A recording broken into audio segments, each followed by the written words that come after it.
Hello, my dear Aptis students. Today we're going to start working on this reading exercise. It is about matching paragraph headings to the text. Let's see the first one, for example. It says, although he oversees a store with a large turnover, there is a strongly practical aspect to Perry's job. As we walk around, he chats to all the staff while checking the layout of the counters and the quality of the produce. He examines the baking potato shelf and rejects 3.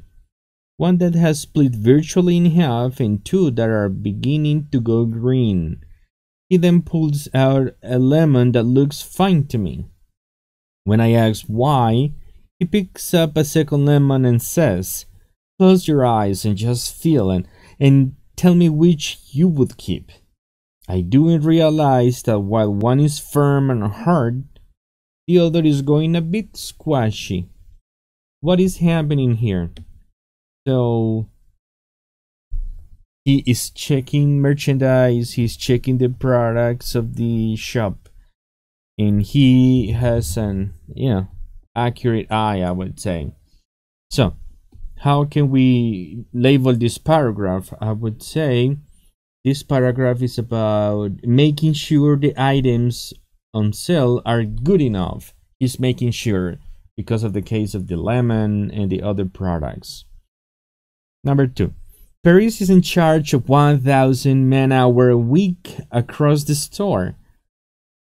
To help him, he has a key team of 4. Who each have direct responsibility for different departments. He is keen to hear what the staff think. He recently held a talent day, inviting employees interested in moving to a new job with the store to come and talk to him about why they thought they should be promoted and discuss how to go about it. He had 23 people come through the door. People wanting to talk about progression, he says. What do they need to do to become a supervisor? 23 people will be better members of staff as a result of the talk. So, what is he doing? Let's see here the options. Helping the staff to develop. This is what he's doing. He is helping and promoting the staff. This is why.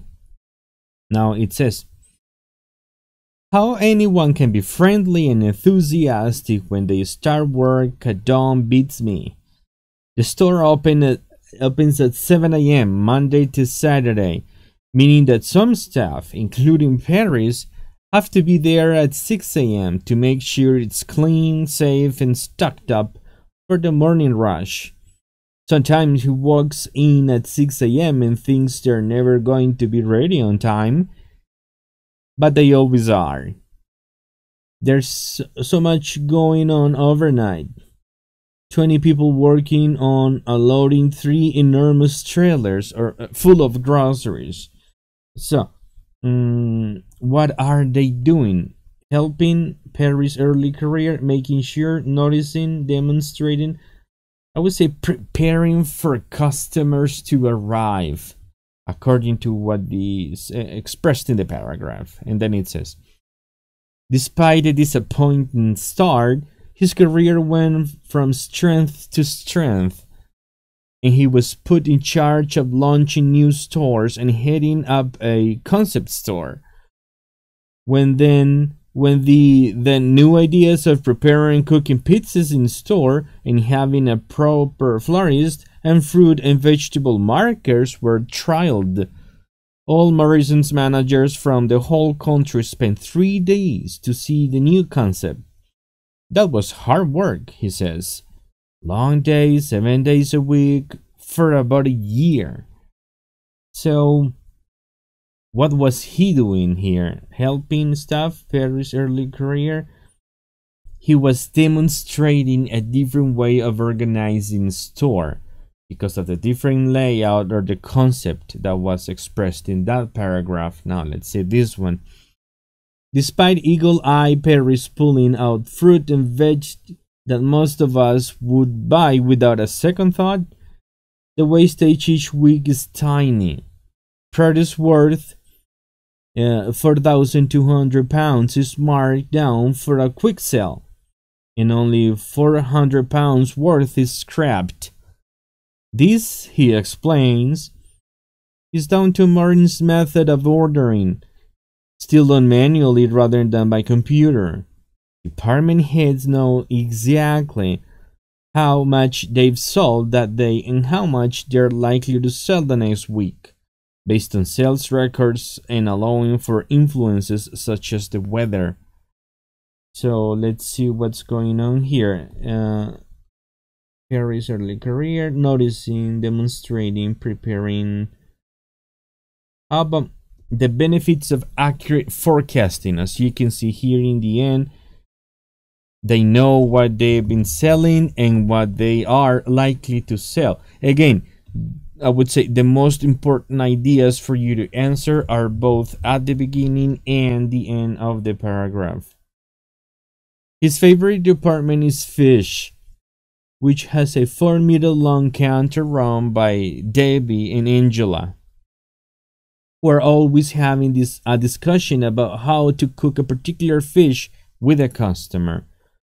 But it is one of just 20 or so departments around the store, and Paris admits the pressure of making sure he knows what's happening in the mall can be intense. You have to do so much here and there. Could be something wrong with every single one. Every day, he says.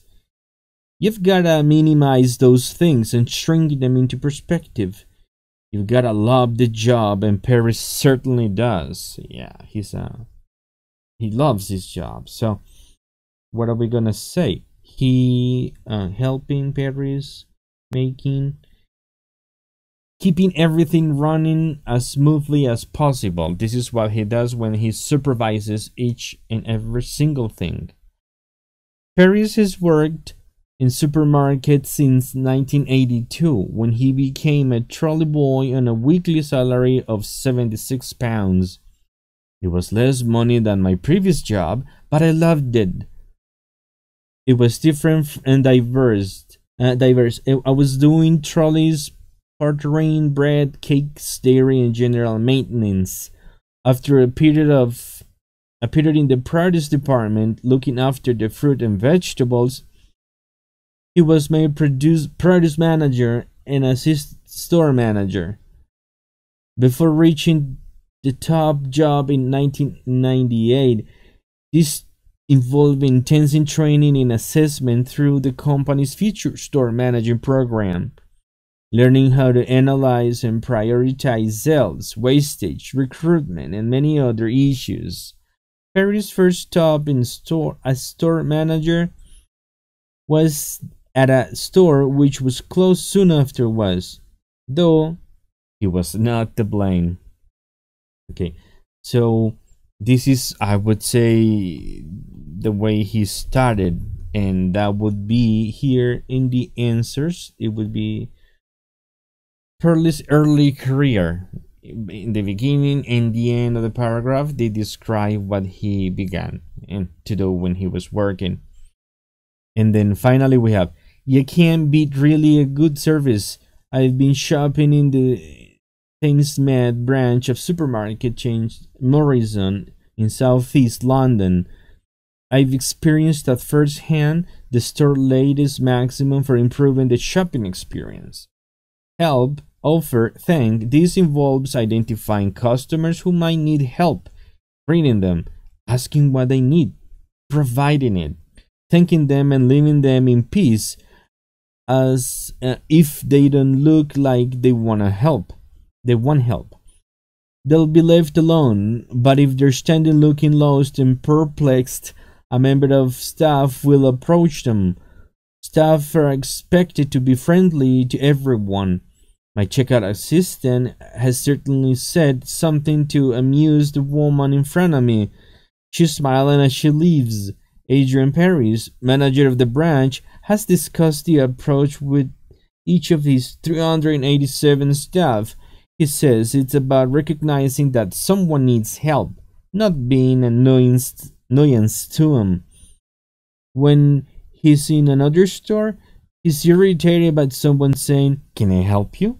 when he's only just walked into the store and have a quick look at the products. Yeah. So this would be one of the last ones. Noticing when customers need assistance. Again, the idea is around the beginning and the end of the paragraph. So this is everything for now. I hope you can apply these strategies and continue learning. See you in the next exercise.